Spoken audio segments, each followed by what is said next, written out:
the Christmas season's nearly over, and unfortunately I've hardly touched a book. My plans of reading a lot hasn't quite happened. Hi, I'm Anna from Post Me a Book, and I thought I'll do a little catch-up anyway on what I'm planning to read, or what I am reading, and hoping to finish sometime in January. It must be, because the days, well, there's not a lot of time in the days still, despite having the Christmas season holidays. I'll soon back at work, so I didn't quite get so far with the books. But anyway, let me get into what I have actually started reading. At the moment, I am reading 3 books, or started reading 3 books. I have started Miss Smilas' Feeling for Snow, which was a recommendation. This one's written by Peter Hurg, and it says it's the original Scandinavian thriller. It's not a new book, but and I thought I'd read it, but I actually have not. And it actually is a gripping thriller so far. It has a kind of sad beginning because the thriller, it starts off with the death of a child, and this is where Miss Smiller actually comes in.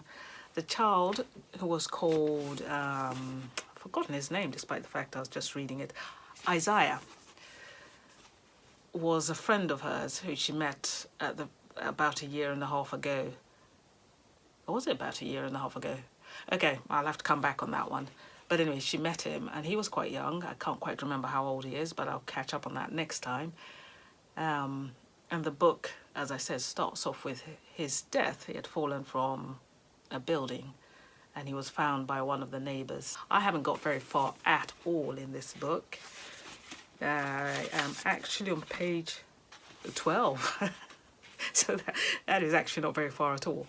However, despite this book has small print, and I thought I'm figuring it's going to take me a little while, but it's actually very, very easy to read. I say this about a lot of books.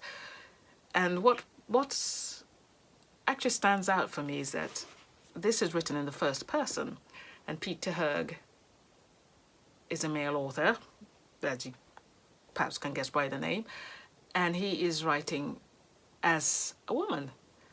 And the thing is, it struck me just now, or a few minutes ago when I was reading page 12, that you don't even think about the fact that the author is male and writing in the female voice.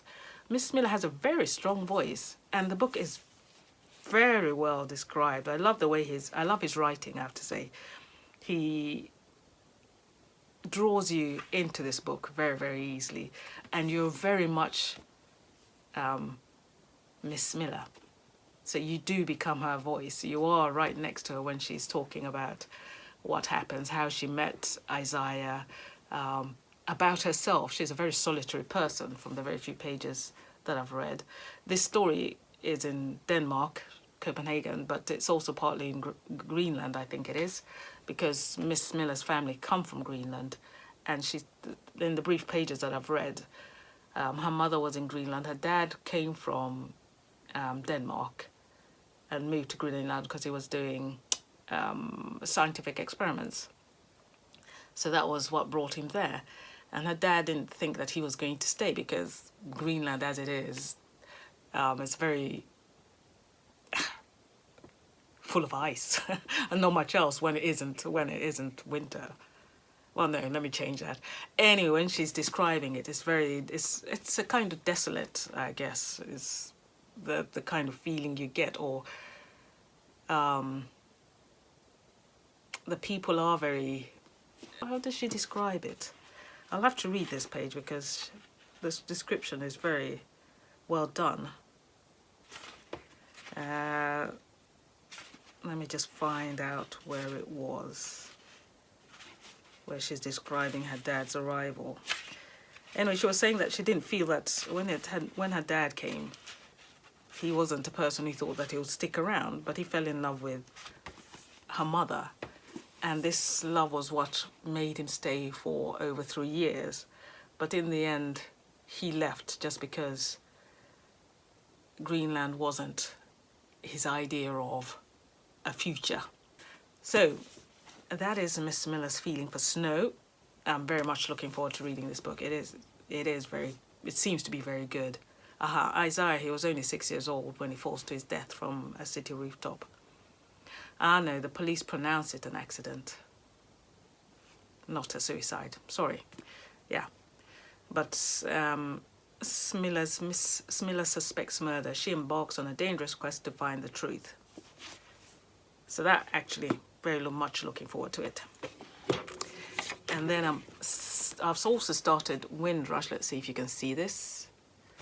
My lighting's always a bit dubious, but WindRush, The Irresistible Rise of Multiracial Britain. Also a very easy book to read so far, even if I haven't got very far. It seems to be very worth reading. It gives you the history of how the Jamaican people, their arrival to Great Britain. I can't say very much because I haven't got very far at all. But again, another book that seems to be easy to read, interesting. This one's covering my non-fiction, historical voices, and it's written by Mike Phillips and Trevor Phillips. Another one that I'm looking very forward to reading. And I've got funny bookmarks. You can't really see them so well. Well, I made them into bookmarks. These came with a box of tea that I bought. And it just reminded me of the old days when you had these small bookmarks. The old days. Sound like an old person. But anyway, the days when you used bookmarks like these. Just a cardboard piece of paper. And I'm not sure this is supposed to be a bookmark, but it works so well. So I'm using it as a bookmark. Anyway, that was WindRush. And then I've also started a little bit, I haven't got very far with this at all, The Wizard of the Crow by Ngugi wa Thiong'o. He was a Kenyan writer, one of the great, considered one of the great African writers. And this book I have not got very, very far at all. I think it's just a few pages in. But again, another one that I'm looking forward to reading, because this one is going to, according to this, it's going to give you a kind of history, a political history of how, of the, what should I say? I'll read the back. A mind-blowing political statement, an anguished cry of despair, a bombshell. This novel will be regarded as one of the historical staging posts of African fiction. It didn't actually tell me very much about the book. Let's see if I can find any more blurb on it. Ngugi wa Thiong'o's aim in Wizard of the Crow is, in his own words, nothing less than to sum up Africa of the global century in the context of global forces of world history. So that will actually be interesting to read. It's supposed to be a fictional book, but I guess he's woven in how the politics of the times in the story, so you get what's happening within a fictional story. So that one's also going to be worth reading.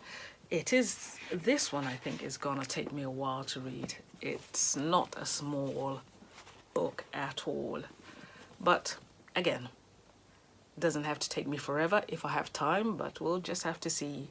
My ambitions for next year, being the 31st, 2025, is just to keep on reading, but to keep to my structure. So this one also covers, I guess I'm hoping it's going to cover history, albeit non-fiction.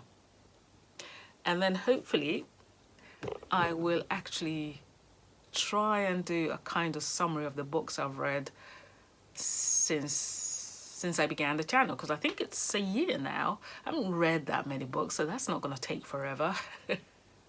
But it would be nice to just see how, it would be nice for me to also see how I've actually managed to stick to a structure that I was hoping to start off with, and then coming back to the plan again and restructuring it. And it will also be nice to see what I've read for myself and which books that I found best out of all the books I've read. I think for the most I've found the books quite interesting. There's been not that many that I could not read. There was just, perhaps there's only one that I almost didn't read, but managed to get to the end by picking it up at a later date. But that is it for now. It's just to say Happy New Year, being 31st. So Happy New Year to all of you. And thank you for watching to the end. Till next time. Bye-bye.